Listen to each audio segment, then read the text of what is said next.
Good morning once again. Today we will start paper number 3. In paper number 3, that is unit number 3. Okay. तर paper 3 मधला unit 3. Okay, biostatistics and bioinformatics. Okay, तर biostatistics आणि बायोइन्फॉर्मॅटिक्स ह्या युनिटचं नाव आहे. Okay, तर यामध्ये तुम्हाला पहिल्यांदा आपण will focus on biostatistics and lastly we'll discuss about the bioinformatics. Okay, in that biostatistics, first of all we will start with chi-square test. Okay, आता chi-square टेस्ट म्हणजे काय, ओके, त्याचा उपयोग काय आहे. ओके, chi-square टेस्टचं बायोलॉजीमध्ये किंवा बॉटनीमध्ये, झुलॉजी असू दे, स्टॅटिस्टिक्सचा use कसं केला जातो. आता बायोस्टॅटिस्टिक्स का म्हटलेलं आहे हे आपल्याला पहिल्यांदा समजायला पाहिजे. म्हणजे बायोलॉजिकल फील्डमध्ये स्टॅटिस्टिक्सचा सब्जेक्टचा यूज केला जातो ॲनालिसिस करण्यासाठी कुठल्या पण रिझल्टचा. ओके, एखादं गोष्ट प्रूव्ह करण्यासाठी, हायपोथेसिस प्रूव्ह वगैरे करण्यासाठी, म्हणून त्याला बायोस्टॅटिस्टिक्स असं म्हणायचं. बायोलॉजिकल आपण काय करतो त्या ठिकाणी सॅम्पल वगैरे यूज करतो. ओके, ठीक आहे. सो बायोस्टॅटिस्टिक्स, बायोलॉजी म्हणजे सगळे आले, झुलॉजी आणि बॉटनी सगळं आलं त्यामध्ये. ओके, इन्क्लुडिंग मायक्रो ऑर्गॅनिझम्स वगैरे सगळे. Okay, so first we will start with the chi-square test. Okay, what is mean by chi-square test? chi-square test जी आहे ह्याचं आपण पहिल्यांदा काय करूया, कोणी स्टार्ट केलं. So chi-square test is a mathematical expression. हे काय आहे, chi-square टेस्ट हे मॅथमॅटिकल एक्सप्रेशन आहे. काय रिप्रेझेंट करतो, the ratio between observe result and theoretical expected result. म्हणजेच काय, ऑब्झर्व रिझल्ट आणि थेरॉटिकल एक्सपेक्टेड रिझल्ट म्हणजे काय. फॉर एक्झाम्पल, एखादं तुम्हाला एखादा प्रोजेक्ट दिला. ओके, त्या प्रोजेक्टमध्ये तुम्हाला एक्सपेक्टेड, फॉर एक्झाम्पल एखादं क्रिकेट मॅच चालू असतो. ओके, बेस्ट वे तुम्ही काय अपेक्षित करता, त्या ग्राउंडवरून, ओके, त्यानंतर खेळाडूवरून तुम्ही अपेक्षा काय करता की ह्या ठिकाणी जवळपास 300 रन निघू शकते 50 ओव्हरमध्ये. ठीक आहे, हे तुमचं काय झालं, थेरॉटिकल एक्सपेक्टेड रिझल्ट झाले. समजलं, त्याला म्हणायचं थेरॉटिकल एक्सपेक्टेड रिझल्ट्स. पण ॲक्च्युअली जेव्हा 10 प्लेयर्स 50 ओव्हर खेळतील, ओके, आणि ते जेव्हा रन्स काढतील ॲक्च्युअल प्रॅक्टिकली, ओके, आणि फॉर एक्झाम्पल त्यांनी काढले रन्स 270 रन्स काढले, ते तुमचे काय झाले, ऑब्झर्व रिझल्ट्स. म्हणजे प्रॅक्टिकली ते ॲक्च्युअल केले, पण तुम्ही एक्सपेक्टेड काय केला होता, तुम्ही काय केला होता, 300 रन एक्सपेक्ट केला होता, म्हणून त्याचं ऑब्झर्व रिझल्ट्स किती आले ॲक्च्युअली. ओके, प्रॅक्टिकली किती आले, ऑब्झर्व म्हणजे तुम्ही प्रॅक्टिकली जे केलेलं असतं रिझल्ट. एखादं एक्सपेरिमेंट, तुम्हाला तर क्रिकेट एक्झाम्पलचं मॅचचं एक्झाम्पल दिलं, तर तुम्ही एखादं रिसर्चमध्ये, PhD रिसर्चमध्ये असेल किंवा एखादं प्रॅक्टिकल तुम्ही केलं, तर त्याला ते प्रूव्ह करण्यासाठी किती तुम्हाला प्रॅक्टिकली ॲक्च्युअली रिझल्ट किती आले. ओके, त्याला म्हणायचं ऑब्झर्व रिझल्ट. मग ह्या दोघांचं कम्पॅरिझन किती, म्हणजे 300 रन तुम्ही एक्सपेक्ट केला होता, पण ॲक्च्युअली किती आले, 270. ओके, मग ह्यांचं जे रेशो असतो, ओके, त्याला काय म्हणायचं, chi-square टेस्ट. मध्ये ह्याच्यामध्ये काय केलं होतं, रिप्रेझेंट केला जातो chi-square टेस्ट. ते म्हणजे chi-square test. Okay, based on certain hypothesis. It was developed by professor A.R. Fisher in 1870. Okay, म्हणजे A.R. फिशर हे स्टॅटिस्टिशियन होता. त्यांनी हे chi-square टेस्ट काय केलं, त्यांनी मांडलं पहिल्यांदा, chi-square टेस्ट कसं यूज करायचं. ओके, 1870 मध्ये A.R. Fisher. Okay, so it represent form its present form was introduced by Carl Pearson in 1900. Carl Pearson. आता ॲक्च्युअली ह्याच्यामध्ये आता आपण जे chi-square टेस्ट ॲक्च्युअली यूज करतो, तर ते chi-square टेस्ट हे कार्ल पियर्सननी 1900 मध्ये पहिल्यांदा हे काय केलं, इंट्रोड्यूस केलं. ओके, त्यानंतर मॉडिफिकेशन करून 1870 नंतर. The chi-square test is generally use to determine how closely former fit the latter. म्हणजेच काय, फॉर्मर फिट द लेटर म्हणजे फॉर्मर म्हणजे काय, तुमचे ऑब्झर्व रिझल्ट, आणि लेटर म्हणजे काय की तुमचे थेरॉटिकल रिझल्ट्स हे किती मॅच करते. म्हणजे 270 कुठं आणि 300 रन्स कुठे, हे किती मॅच करतं ह्याच्यामध्ये, हे काय करतो chi-square टेस्ट जनरली टेस्ट करतो. हे आपण टेस्ट करतो, दोघांमध्ये कम्पॅरिझन करून आपण टेस्ट करतो, किती फिट करतो. That is chi-square test. Okay, आता परत तुम्हाला जर समजलं नसेल तर नेक्स्ट मी तुम्हाला एक्झाम्पल सांगणार आहे. ओके, थेरी शिकवताना अजून ह्याच्यावरती आपल्याला प्रॅक्टिकली ॲक्च्युअली आपल्याला प्रॉब्लेम सॉल्व्ह करायचे आहेत, मग तुम्हाला ती क्लिअर होऊन जाईल. ओके, chi-square टेस्ट म्हणजे काय असतो. थेरॉटिकल रिझल्ट कशाला म्हणायचं, ऑब्झर्व रिझल्ट कशाला म्हणायचं, म्हणजेच प्रॅक्टिकल रिझल्ट कशाला म्हणायचं. Okay, the measure of chi square enable us to find out the degree of discrepancy between observed data and expected or theoretical data. म्हणजेच काय, काय स्क्वेअर टेस्ट जी असतो, काय स्क्वेअर टेस्ट केल्यानंतर आपल्याला काय मिळतो, काय स्क्वेअर टेस्ट केल्यानंतर ना आपल्याला किती त्याच्यामध्ये डिस्क्रिपन्सी आहे, डिफरन्स किती आहे. म्हणजे तुम्हाला मगाशी एक्झाम्पल दिलं क्रिकेट मॅच रनचं, तर 300 रन आणि 270 रन ह्याच्यामध्ये किती डिफरन्सेस आहे हे आपल्याला काय स्क्वेअर टेस्ट करून त्याच्यामध्ये डिफरन्स किती आहे. ओके, हे आपल्याला काय स्क्वेअर टेस्टनं काय करता येतो, आपल्याला डिस्क्रिपन्सी किती आहे, म्हणजे डिफरन्स किती आहे दोघांमध्ये हे आपल्याला काय करता येतो, काढता येतो काय स्क्वेअर टेस्टनं. ओके, म्हणजे ऑब्झर्व रिझल्ट आणि थेरॉटिकल रिझल्टमध्ये. Okay, and thus to determine whether the discrepancy between observed and expected data is due to error of sampling or due to the chance. Okay, हे कशामुळं आहे discrepancy, हे error आहे का, तुम्ही रन मोजताना इरर म्हणजे चुकीचं रन मोजला. ओके, काय ॲक्च्युअली ड्यू टू चान्स म्हणजे ते तसंच आहे. ओके, तर हे काय आहे, काय स्क्वेअर टेस्टचं आपल्याला अशा पद्धतीने यूज करता येतो. Okay, so chi square test is a test of significance. हे काय आहे, test of significance. Test of significance हे आपल्याला तुम्हाला अजून क्लिअर होईल जेव्हा तुम्ही प्रॉब्लेम वगैरे सॉल्व्ह करता. टेस्ट ऑफ सिग्निफिकन्स काय असतो. Okay, it uses data in the form of frequencies. Okay, frequency म्हणजे काय, फ्रिक्वेन्सीज म्हणजे observed results. Okay, number frequency किती आहे म्हणजे तो किती वेळा, आता 270 रन तुम्हाला सांगितले, 270 हे काय झाले, हे फ्रिक्वेन्सी झाले. ओके, तेवढे रन त्यांनी काढले असतील, पळून तरी काढले असतील किंवा 6 मारून तरी काढले असतील किंवा 4 मारून तरी काढले असेल किंवा त्यांना ते काय नो बॉल किंवा वाईड थ्रू त्यांना रन्स मिळाले असतील. That is frequency. प्रत्येक आता 6 रन मिळाले, हे 6 फ्रिक्वेन्सी. परत 1 रन त्यांनी पळून काढला, 7 फ्रिक्वेन्सी. असे नंबर्स हे आपण जे मोजतो that is the frequencies. Okay, आता हे फ्रिक्वेन्सी त्याच्यामध्ये नंबर रिझल्ट्स मोजला जातो काय स्क्वेअर टेस्ट करत असताना. ओके, सॅम्पलचा. It is denoted by X square. Okay, X square हा रिप्रेझेंट केला जातो. Chi square is calculated by the following formula. Chi square test हे एक फॉर्म्युला आहे. ओके, त्या फॉर्म्युलानं काय करता येतो आपल्याला, कॅल्क्युलेट करता येतो. ओके, तर ह्या ठिकाणी फॉर्म्युलामध्ये थोडं हा लाईन जे आहे तो हल्लेला आहे प्रेझेंटेशनमध्ये. तर ह्या फॉर्म्युला काय आहे, X square. Okay, X square is equal to, chi square टेस्टचा फॉर्म्युला काय आहे, X square is equal to, ह्याला म्हणायचं समेशन. हा जो सिम्बॉल आहे याला म्हणायचं समेशन. समेशन म्हणजे काय की सगळ्यांचं प्लस. फॉर एक्झाम्पल तुमच्याकडे 10 सॅम्पल आहेत. ओके, 5 आहे, 7 आहे, 9 आहे, 10 आहे, 15 आहे, 20 आहे, 10 आहे, परत 10 आहे, परत 20 आहे, असे 10 आकडे आहेत. त्या सगळ्यांचं बेरीज केलं तुम्ही. फॉर एक्झाम्पल 1 ते 10चं बेरीज किती येतो, 1 प्लस 2 प्लस 3 प्लस 4 प्लस असे 10पर्यंत बेरीज किती येतो, तर 55 येतो. ते म्हणजे तुम्ही 1 ते 10चं समेशन केलं. ओके, सगळ्यांचं बेरीज केलं, that is the summation. Okay, तर हे समेशन हे सिम्बॉल असं यूज केलं जातं. ओके, सो ब्रॅकेटमध्ये O minus E bracket square divided by E. हे जे लाईन आहे हे तर डिवायडेड आहे, डिवायडेड बाय ई. ओके, आता काय स्क्वेअरचं काय स्क्वेअर म्हणजेच काय, हे एक्स स्क्वेअर डिनोट केला जातो. बरोबर आहे, ठीक आहे. सो मग आता हे समेशन म्हणजे हे सिम्बॉल म्हणजे काय सांगितलं तुम्हाला, समेशन. ओके, बेरीज, जेवढे फ्रिक्वेन्सीज असतील त्यांची सगळ्यांची बेरीज.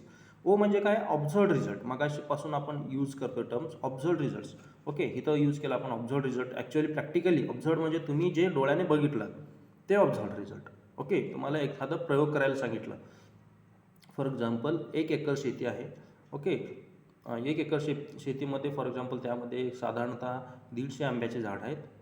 ओके, तुम्हाला काय वाटतं ह्या वर्षी की ह्या 150 आंब्याच्या झाडापासून मला साधारणतः एक 500 पेटी आंबे हार्वेस्ट होतील, हे तुम्ही असं गृहीत धरलं. थेरॉटिकली तुम्ही सांगितलं, एक्सपेक्टेड आहे, थेरॉटिकली एक्सपेक्टेड. दुसरं एक्झाम्पल ह्या ठिकाणी मी सांगतो तुम्हाला, थेरॉटिकल एक्सपेक्टेड रिझल्ट. तुम्हाला 500 पेटी आंबे तुम्ही हार्वेस्ट करू शकता, हे तुम्ही असं भाकीत केलं. ओके, पण ॲक्च्युअली तुम्हाला किती आले, 500पेक्षा जास्त आले, 600 पेटी तुम्हाला आंबे मिळाले ह्या वर्षी. ओके, ते म्हणजे तुमचे ऑब्झर्व रिझल्ट. म्हणजे ॲक्च्युअली प्रॅक्टिकली तुम्हाला ते 600 पेटी आंबे हार्वेस्ट केलं. समजलं, म्हणजे ऑब्झर्व वेगळं, ॲक्च्युअली प्रॅक्टिकल वेगळं, मायनस ई म्हणजे एक्सपेक्टेड, अपेक्षित किती आहे तुम्हाला. पण अपेक्षितपेक्षा जास्त असेल किंवा कमी असेल ते एक्सपेरिमेंटमध्ये, प्रयोगामध्ये, डिवायडेड बाय ई. ई म्हणजे एक्सपेक्टेड रिझल्ट. ओके, सो परत सांगतो तुम्हाला, ओ म्हणजे काय, ऑब्झर्व फ्रिक्वेन्सी. ऑब्झर्ड रिझल्ट मी ॲक्च्युली प्रॅक्टिकली जे ऑब्झर्व केलेलं आहे नंबर, ओके, किंवा फ्रिक्वेन्सी किंवा नंबर म्हणायचं त्याला, ऑब्झर्ड नंबर ऑर फ्रिक्वेन्सी. ई म्हणजे एक्सपेक्टेड नंबर, अपेक्षित किती आहे एखाद्या प्रयोगामध्ये तुम्हाला, ओके. फ्रिक्वेन्सी, नंबर म्हणजे त्याला दुसरा शब्द आहे frequency, on the basis of theoretical assumption. Okay, तुम्ही थेरॉटिकल अजम्पशन केला म्हणजे मला एवढं अपेक्षित आहे, पण ॲक्च्युअल प्रॅक्टिकलमध्ये वेगळं रिझल्ट आले, समजलं, ते म्हणायचं थेरॉटिकल अजम्पशन्स तुम्ही केलेलं. ई म्हणजे मग तुम्हाला हे सांगितलं, हे summation, this is the symbol denoting the summation, म्हणजे बेरीज, ओके. तर ह्या ठिकाणी सगळ्यांना जवळपास क्लिअर झालं असेल. तर काय स्क्वेअर टेस्ट काय करतो, काय स्क्वेअर टेस्ट हे डिफरन्स किती आहे, डिस्क्रिपन्सी किती आहे ऑब्झर्ड रिझल्ट आणि एक्सपेक्टेड रिझल्ट्समध्ये, जे थेरॉटिकल रिझल्ट्समध्ये किती डिस्क्रिपन्सी आहे ते आपण काय स्क्वेअर टेस्टनं प्रूव्ह करू शकतो. त्यासाठी आपण काय स्क्वेअर टेस्ट ह्या ठिकाणी यूज आहे, ओके. तर काय स्क्वेअर टेस्टमध्ये कुठला फॉर्म्युला यूज केला जातो, X square is equal to summation within bracket O minus E bracket square divided by, तर हे लाईन खाली आहे, डिवायडेड बाय ई, हे काय स्क्वेअर टेस्टचं, ओके. आपण नेक्स्ट लेक्चरमध्ये आपण बघणार आहोत की ॲक्च्युअली काय स्क्वेअर टेस्ट कसं कॅल्क्युलेट करायचं, ओके. आपण प्रॉब्लेम सॉल्व्ह करताना तुम्हाला एकदम क्लिअर होऊन जाईल की हे काय स्क्वेअर टेस्टचा उपयोग ॲक्च्युअली कसा केला जातो फील्डमध्ये किंवा एखाद्या एक्सपेरिमेंटवरती, ओके. आता the value of chi square range upward 0. मग आता हे काय स्क्वेअरची व्हॅल्यूचं रेंज आहे, म्हणजे पर्टिक्युलर 0 ते कितीपर्यंत होता, ओके. तो रेंज अपवर्ड्स 0 म्हणजे सगळ्यात अप्पर मोस्ट किती येतो, 0 व्हॅल्यू येतो.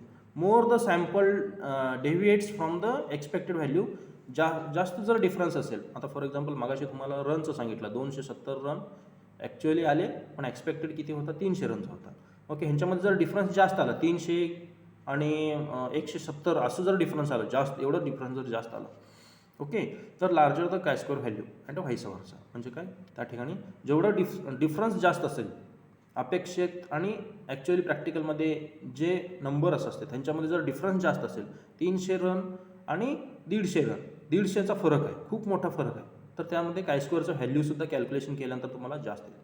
आणि त्यांच्यामध्ये जर डिफरन्स कमी असेल, 300 रन आणि 295 रन, फक्त 5 रनाचं फरक आहे, कमी आहे, त्यामुळे तुमचं त्या ठिकाणी काय स्क्वेअर व्हॅल्यूसुद्धा काही कमी येतो, समजलं.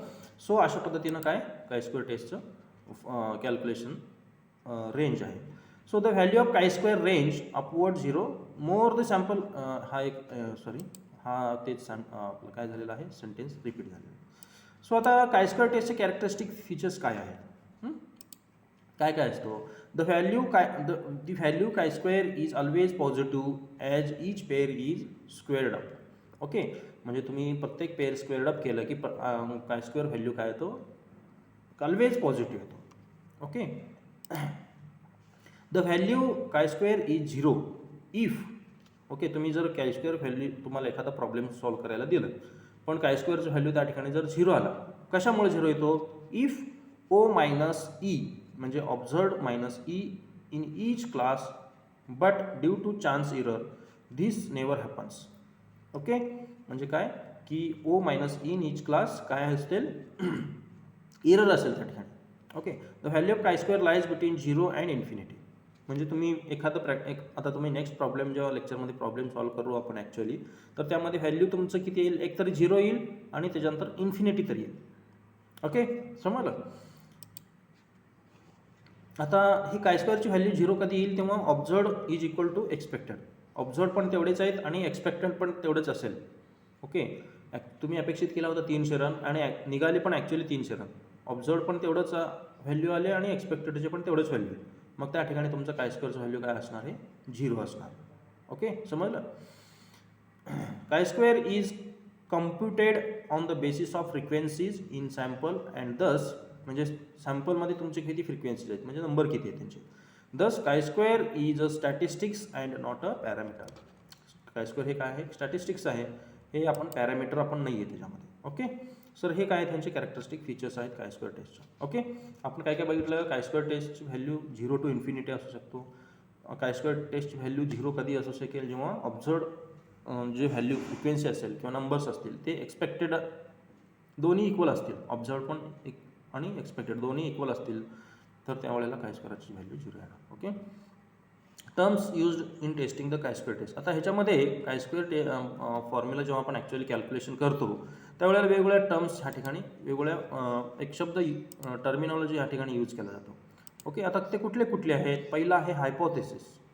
ओके, हायपोथेसिस म्हणजे काय? हायपोथेसिस म्हणजे तुम्ही एखादं अजम्पशन करता, भाकीत करता की ह्या हायपोथेसिस म्हणजे काय? मगाशी तुम्हाला त्या 1 एकर आंब्यामध्ये एक्झाम्पल सांगितलं की 1 एकर आंब्यामध्ये साधारणतः मला एवढं उत्पन्न मिळेल. ओके, आंब्याचं एवढं उत्पन्न मिळेल. हे तुमचं काय आहे? हायपोथेसिस झालं. समजलं? एखादं तुम्ही भाकीत मांडता, एवढं असं एवढं ह्या एरियामध्ये मला एवढं मिळू शकेल. एवढ्या सगळ्या क्लायमॅटिक कंडिशन तुम्ही जिओग्राफिकल कंडिशन त्या ठिकाणी कन्सिडर केला आणि त्याच्यावरून तुम्ही असं सांगितलं की ह्या एरियामध्ये मला एवढं हे आहे, अपेक्षित आहे. ओके, त्याला म्हणायचं hypothesis. It is a tentative and formal prediction असतो, आहे भाकीत असतो.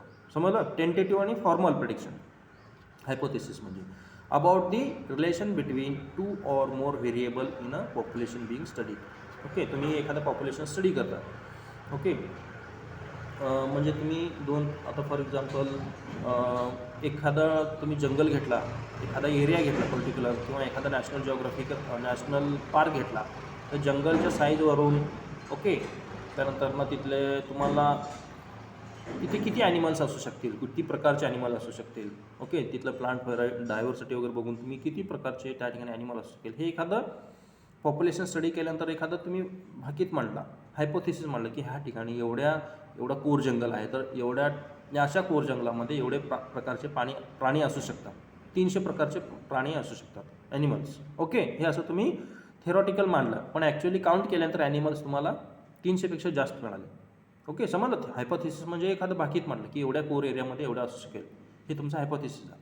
So hypothesis translate the research question into prediction of expected outcome. Hypothesis काय करतो? ट्रान्सलेट करतो. तुम्ही एखादं भाकीत मांडलास, पण ॲक्च्युअली ते रिझल्ट हे कम्पॅरिझन करतो त्याच्यामध्ये. So for example attendance at lecture influence exam mark. Okay, for example असं एखादं तुम्हाला वाटत असेल की एक विद्यार्थी दररोज लेक्चरला बसतो, दररोज लेक्चर ऐकतो, ऑनलाईन लेक्चर. मग त्या ऑनलाईन लेक्चर 100% जर ऑनलाईन लेक्चर असेल तर त्याला मार्क्ससुद्धा जास्त असायला पाहिजे, असं माझं एक हायपोथेसिस आहे. ओके, हे सुद्धा एक हायपोथेसिस झालं.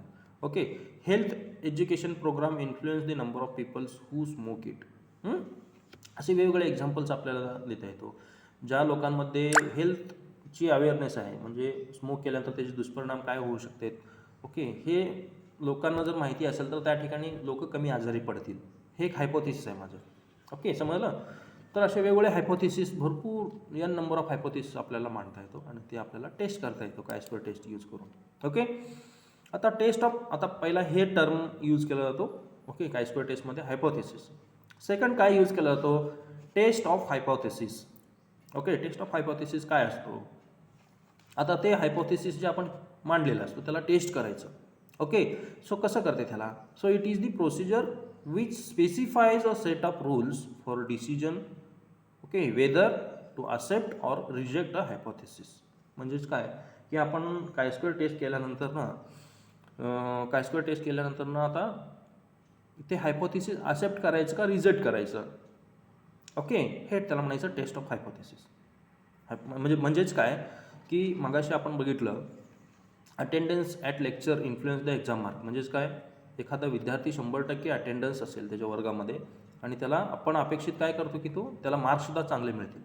ओके, पण हे काय आपण केलं, हे आपलं भाकीत आहे. मग ते भाकीत आपण ॲक्सेप्ट करायचं का रिजेक्ट करायचं. ओके, हे स्टेटमेंट जे आहे ते बरोबर आहे की नाही, हे चुकीचं आहे, हे आपल्याला काय स्क्वेअर टेस्ट केल्यानंतर मग कळेल. कारण त्याच्या मार्क्सवरनं कळतील आपल्याला, त्याला मार्क्स किती आहेत ह्याच्यावरनं कळतील. मग आपण हे मार्क्स ॲक्च्युली आपल्याला काय स्क्वेअर टेस्टसाठी काय लागतील, त्याचे मार्क्स लागतील, बरोबर ना. मग हे मार्क्सवरनं आपण सांगू शकतो की काय स्क्वेअर टेस्ट ॲक्सेप्ट करायचं का रिजेक्ट करायचं. ओके, म्हणजेच काय, determine whether observed sample differ significantly from the expected result. म्हणजे ॲक्च्युली त्याचे मार्क्स सपोज चांगले असतील, अपेक्षित पण तुम्ही तेवढंच केलं, म्हणजे चांगले 90%च्या पुढं मार्क्स त्याला मिळतील कारण त्याचा अटेंडन्स चांगला आहे, म्हणजे तो रेग्युलर लेक्चर ऐकला असेल. मग तुम्ही ॲक्च्युली त्याला मार्क्ससुद्धा चांगले आहेत, म्हणजेच आपण त्या ठिकाणी त्याला टेस्ट ऑफ आपण त्या ठिकाणी ॲक्सेप्ट करायचं. जर सपोज त्याला लेक्चर ऐकून सुद्धा त्याला मार्क्स जर कमी असतील, ओके, मग आपलं बाकीच चुकलं, आपण जे अपेक्षित केलं होतं ते चुकलं, मग त्या ठिकाणी आपण ते रिजेक्ट करायचं, समजलं. मग त्याला म्हणायचं ॲक्सेप्ट ऑर ॲक्सेप्ट किंवा रिजेक्ट हायपोथेसिस. ठीक आहे, त्यालाच काय म्हणायचं, टेस्ट ऑफ सिग्निफिकन्स. ओके, त्यालाच काय म्हणायचं, टेस्ट ऑफ सिग्निफिकन्स, समजलं. सो हायपोथेसिस टेस्ट कसं करता येतो आपल्याला, हायपोथेसिस टेस्ट हे आपल्याला एक प्रोसिजर म्हणजे काय, मगाशी जे आपण कायस्क्वेअर टेस्टचं जे सॅम्पल फॉर्म्युला जे बघितलं, त्या फॉर्म्युलामध्ये ऑब्झर्व्ड आणि एक्सपेक्टेड नंबर टाकायचे आहेत, ओके, कॅल्क्युलेशन करायचे आहेत. कॅल्क्युलेशन केल्यानंतर ना ते आपल्याला रिझल्ट ते कॅल्क्युलेशनवरून ते आकड्यावरून आपल्याला हायपोथेसिस ॲक्सेप्ट करायचं आहे की रिजेक्ट करायचं आहे हे आपण डिटरमाइन करू. ओके, त्याला म्हणायचं टेस्ट ऑफ हायपोथेसिस, त्याला म्हणायचं test of significance. Okay, so जेव्हा हे सगळ्या टर्मिनॉलॉजी तुम्हाला अजून क्लिअर होतील जेव्हा तुम्ही ॲक्च्युअली प्रॅक्टिकलमध्ये प्रॉब्लेम सॉल्व्ह करू आपण नेक्स्ट लेक्चरमध्ये. ओके, नेक्स्ट आपण टर्मिनॉलॉजी ह्याच्यामध्ये यूज करणार आहोत ते म्हणजे null hypothesis. Okay, null hypothesis म्हणजे काय की statistical hypothesis which is assumed and whose validity is tested for possible rejection on the basis of sample observations called as null hypothesis. Okay, म्हणजे जेव्हा आपण एखादं हायपोथेसिस आपण रिजेक्ट करतो, म्हणजे आपल्या भाकीतमध्ये बसत नाही, ते चुकीचं आहे, त्यावेळेला आपण नल हायपोथेसिस यूज करतो. ओके, सो नल हायपोथेसिस हे denoted by H, only H किंवा H0 ह्याच्यानं सुद्धा ह्या ठिकाणी यूज केलं जातं. Okay, it is tested against alternative test. दुसरं नल हायपोथेसिस आणि अल्टरनेटिव्ह हायपोथेसिस असे दोन हायपोथेसिस नेक्स्ट ह्याच्यामध्ये स्लाईडमध्ये आपण बघणार आहोत. अल्टरनेटिव्ह हायपोथेसिस, ओके, एक नल हायपोथेसिस आपण यूज करणार आहोत आणि दुसरा आहे alternative hypothesis. Okay, the test of hypothesis deal with rejection or acceptance of null hypothesis only. According to A Fisher, null hypothesis is hypothesis which is to be test for possible rejection under the assumption it is true. म्हणजेच काय, एखादं तुम्हाला rejection करायचं असेल hypothesis तर त्या ठिकाणी null hypothesis महत्त्वाचं आहे. सो नेक्स्ट दुसरा आहे अल्टरनेटिव्ह हायपोथेसिस. एक आपण शब्द त्या ठिकाणी टर्मिनॉलॉजी यूज करणार आहोत. ओके, हे सगळं कायस्क्वेअर टेस्ट करत असताना. ओके, तर हे काय आहे, अल्टरनेटिव्ह हायपोथेसिस म्हणजे नल हायपोथेसिसला alternative. Okay, that is alternative hypothesis. The negation of null hypothesis is called as alternative. म्हणजे तुम्हाला नल हायपोथेसिस ॲक्सेप्ट नसेल तर त्या ठिकाणी आपण अल्टरनेटिव्ह हायपोथेसिस यूज करतो. ओके, त्यालाच आपण अल्टरनेटिव्ह हायपोथेसिस म्हणतो. It is denoted bye H or H1. Okay, ह्या ठिकाणी अल्टरनेटिव्हला H1 आपण यूज करणार आहोत. ह्या ठिकाणी हे टायपिंग झाले नाही आहे. So it contradict the null hypothesis. Null हायपोथेसिसचा अपोजिट हा हायपोथेसिस असेल. म्हणजेच काय, नल हायपोथेसिसमध्ये काय असेल फॉर एक्झाम्पल साधारणतः, तर ह्या विद्यार्थ्याला 90% मार्क पडू शकणार नाहीत. ओके, हे नल हायपोथेसिस म्हणजे निगेटिव्ह आपण त्या ठिकाणी सेंटेन्स बोलतो, पडू शकणार नाही. अल्टरनेटिव्ह हायपोथेसिसमध्ये आपल्याला काय असेल की ह्या विद्यार्थ्याला 90%च्या पुढे मार्क्स मिळतील. हे अल्टरनेटिव्ह हायपोथेसिस आहे. ह्या ठिकाणी आपल्याला सेंटेन्स जे असेल ते पॉझिटिव्ह असेल, समजलं. म्हणजे ह्या ठिकाणी ॲक्सेप्टेड, त्याला हायपोथेसिसला काय करू शकतो आपण, ॲक्सेप्ट करू शकतो, कारण आपण ह्या ठिकाणी पॉझिटिव्ह आहे, कारण त्याचे रिझल्टसुद्धा त्या टाईपचे आले, त्याचे मार्क्सवरून आपण त्याला अल्टरनेटिव्ह हायपोथेसिसमध्ये टाकू शकतो. So it is not tested but accepted or rejected depending upon the rejection or acceptance of null hypothesis. समजलं. तर फक्त लक्षात ठेवा, दोन हायपोथेसिस आहेत. एक आहे नल हायपोथेसिस, दुसरा आहे अल्टरनेटिव्ह हायपोथेसिस. नल हायपोथेसिसमध्ये निगेटिव्ह, अल्टरनेटिव्हमध्ये पॉझिटिव्ह. सिम्पल असं लक्षात ठेवा म्हणजे तुम्हाला ते कळेल. ओके, नल हायपोथेसिस जर आलं नसेल तर अल्टरनेटिव्ह हायपोथेसिस त्या ठिकाणी येणार. सो नेक्स्ट आहे critical region or rejection region. Okay, critical region आणि रिजेक्शन रिजन म्हणजे काय, मगाशी आपण चर्चा केली की अल्टरनेटिव्ह हायपोथेसिस आणि नल हायपोथेसिस हे कशावरनं करायचं, कशावरनं ठरवतो आपण, तर हे रिजन असतो, क्रिटिकल रिजन, की ह्या रेंजमध्ये जर त्याचे व्हॅल्यू जर येत असतील, ओके, रिझल्ट जर येत असतील तर ते ॲक्सेप्ट, ह्या व्हॅल्यूच्या जर बाहेर जर येत असेल तर त्याला काय म्हणायचं, रिजेक्ट. ओके, सो हे कशावरनं ठरवायचं, तर त्या रेंजमध्ये जर ते व्हॅल्यू बसत असेल, आपण ते ॲक्च्युअली कॅल्क्युलेशन करताना आपण बघूया. Okay, the set of value test which leads to the rejection of null hypothesis is called as critical region of the test. Okay, on the other hand the set of value which leads to acceptance of null hypothesis त्याला म्हणायचं acceptance regions. Okay, त्या रेंजच्या बाहेर येत असेल तर reject करायचं, रेंजच्या आतमध्ये जर व्हॅल्यू त्याचे येत असेल तर त्याला ॲक्सेप्ट करायचं. Okay, the critical value separate the rejection region from the acceptance regions. Okay, जे क्रिटिकल व्हॅल्यू असतो, फॉर एक्झाम्पल एकच्या जर एक व्हॅल्यू तुमचं कॅल्क्युलेशन एक्स स्क्वेअर तुम्ही जे काय स्क्वेअर टेस्ट फॉर्म्युला टाकल्यानंतर जे फायनल जे रिझल्ट येतो, फायनल रिझल्ट एकच्या आत जर आला का त्याला ॲक्सेप्ट करायचं, एकच्या बाहेर जर गेला त्याला रिजेक्ट करायचं. हे झालं क्रिटिकल रिजन. एक तुमचं काय आहे, क्रिटिकल रिजन आहे. आत आला ओके त्याला ॲक्सेप्ट करायचं, बाहेर गेला एकच्या पुढे गेला 1 पॉईंट समथिंग ओके 1.5 1.2 1.3 असं जर गेला तर त्याला रिजेक्ट करायचं. हे झालं एक रिजन. त्या रेंजच्या आतमध्ये जर आले व्हॅल्यू तुमचं रिझल्ट कॅल्क्युलेशन केल्यानंतर त्याला ॲक्सेप्ट करायचं, रेंजच्या बाहेर गेलं की रिजेक्ट करायचं. That is the critical region. असं एक रिजेक्शन रिजन असतो. Okay. So level of significance सगळ्यात महत्त्वाचं आहे. ओके. क्रिटिकल रिजन ठरवत असताना किती सिग्निफिकन्स असतो प्रत्येकाचं. आता लेवल ऑफ सिग्निफिकन्स म्हणजे काय असतो, कशासाठी करायचं हे level of significance. Okay. For example level of significance काय करायचं, फॉर एक्झाम्पल तुम्ही रन वगैरे मोजत असता, क्रिकेट मॅच चालू असताना ते रन मोजत असताना चुका होऊ शकते. चुका जर झाले फॉर एक्झाम्पल एखादं रन म्हणजे त्या ठिकाणी 4 रन झाले असेल तर तुम्ही काउंट करताना 3 रन काउंट केलं, हे चुकीचं होऊ शकतो. किंवा आपण एखाद्या 1 एकर क्षेत्रामध्ये आंबे हार्वेस्टिंग करत असताना आंबे किती तुम्हाला अपेक्षित आंबे होते आणि ॲक्च्युअली आंबे किती तुम्ही हार्वेस्ट केला त्या झाडापासून, हे तुम्ही आंबे काउंट करत असताना चुका होऊ शकते. ते चुका कमी करण्यासाठी ते लेवल ऑफ सिग्निफिकन्स आपण त्या ठिकाणी यूज करतो. समजलं. इरर्स, सॅम्पलमधले जे इरर्स आहे, सॅम्पल हे करत असताना ज्यामध्ये जे इरर्स आहे ते इम्प्रूव्ह कमी करण्यासाठी लेवल ऑफ सिग्निफिकन्स करतो. समजलं. हे सगळ्यात महत्त्वाचं आहे. The maximum probability with which true null hypothesis is rejected is known as the level of significance. Okay. The framing decision rule, the level of significance is arbitrarily chosen in advance depending on the consequence of statistical decision.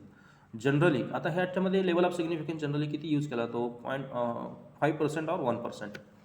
Okay. Generally किती use केला तो 5 किंवा 1% error.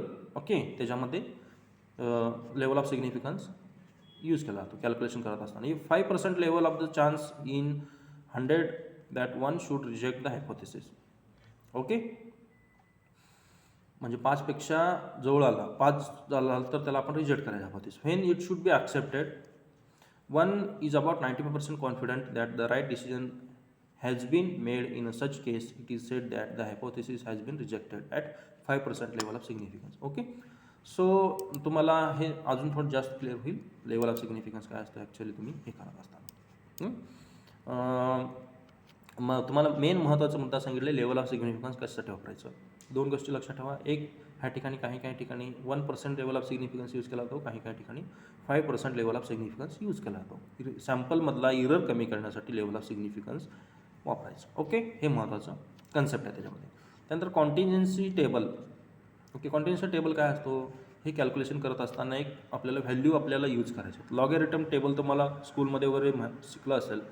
Log table जे असतो किंवा junior कॉलेजमध्ये असताना तुम्ही लॉग टेबल यूज केला असेल किंवा फर्स्ट इयरला लॉग टेबल यूज केला असेल. लॉग टेबलसारखाच हा एक टेबल असतो काय स्क्वेअर टेस्टचा. ओके. ते टेबलमध्ये बघून आपल्याला ते व्हॅल्यू त्या ठिकाणी पुटअप करायचे असते, त्याला म्हणायचं contingency table. The degree of freedom काय असतो. ओके. डिग्री ऑफ फ्रीडम किती असतो. डिग्री ऑफ फ्रीडम म्हणजे ॲक्च्युअली फ्रिक्वेन्सी -1 n-1 हे तुमचं काय असणार डिग्री ऑफ फ्रीडम. ओके. म्हणजे तुम्ही 10 तुमचे सॅम्पल किती आहेत, आंब्याची झाडं किती आहेत 1 एकरामध्ये. फॉर एक्झाम्पल तुमचे 100 आंब्याचे झाड आहेत. ओके. 100 - 1. ओके. -1 काय करायचं त्यामध्ये इरर कमी करण्यासाठी -1 करायचं. हे एक फॉर्म्युला आहे डिग्री ऑफ फ्रीडमचा. Okay. Degree of freedom denote करते n न डिनोट केला जातो. 100 - 1 म्हणजे 99 हे तुमचं डिग्री ऑफ फ्रीडम आले. आंब्याचे झाडं किती आहेत 100 आहे. 100 म्हणजे नंबर किती म्हणजे फ्रिक्वेन्सी किती आहे 100 आहे. 100 - 1 म्हणजे 99 हे तुमचं झालं डिग्री ऑफ फ्रीडम. मग ते डिग्री ऑफ फ्रीडमवरनं कॉन्टिन्युएन्सी टेबल बघायचं 99ची व्हॅल्यू किती येतो त्या टेबलमध्ये. ओके. मग त्याच्यावरनं आपल्याला ते व्हॅल्यू कळता येतो. ओके. सो मला डिग्री ऑफ फ्रीडम म्हणजे ऑब्झर्व नंबर ऑफ फ्रिक्वेन्सी -1 हे आपण n-1 degree of freedom DF त्याला म्हणायचं degree of freedom is equal to n-1. Okay. n म्हणजे number of frequency, number of sample तुमचे. ओके. त्याच्यामधून 1 मायनस करायचं ते म्हणजे तुमचं डिग्री ऑफ फ्रीडमची व्हॅल्यू येतं. ओके. समजलं. सो अशा पद्धतीनं हे आपण आज काय डिस्कस केलं आहे. What is mean by chi square test. Okay. Chi square test म्हणजे काय स्क्वेअर टेस्टमध्ये काय केलं तो बेसिक ऑब्झर्वड रिझल्ट आणि एक्सपेक्टेड रिझल्टमध्ये डिस्क्रिपन्सी किती आहे, डिफरन्स किती आहे हे प्रूव्ह करतो आपण. Okay, level of significance test करून त्याला करतो. आणि काय स्क्वेअर टेस्ट म्हणजे काय, त्याचा फॉर्म्युला काय आहे, त्याचं कॅरेक्टरिस्टिक फीचर्स काय आहे, काय स्क्वेअर टेस्ट व्हॅल्यू 0 कधी येतो, ऑब्झर्वड म्हणजे ऑब्झर्वड फ्रिक्वेन्सी म्हणजे ऑब्झर्वड नंबर आणि एक्सपेक्टेड नंबर म्हणजे काय आपण बघितले. त्यानंतरनं characteristic of chi square taste काय आपण बघितले. त्यानंतरनं त्यांचे काय स्क्वेअर टेस्ट करत असताना what are the terminology which are generally use during the chi square test. कुठले टर्मिनॉलॉजी यूज केला, डिग्री ऑफ फ्रीडम असेल, कॉन्टिजेन्सी टेबल असेल. त्यानंतरनं तुमचं हे alternative hypothesis, null hypothesis, critical region, rejection region, level of significance. हे सगळ्या गोष्टी आपण ह्या ठिकाणी हायपोथेसिस म्हणजे काय, टेस्ट ऑफ हायपोथेसिस म्हणजे काय, हे सगळ्या गोष्टी आपण डिस्कस केल्या. नेक्स्ट लेक्चरमध्ये आपण काय स्क्वेअर टेस्टचं प्रॉब्लेम सॉल्व करणार आहोत, म्हणजे तुम्हाला हे कन्सेप्ट अजून थोडं ह्या ठिकाणी क्लिअर होईल. So today we will stop here. So next lecture we will study problem based on the chi square taste.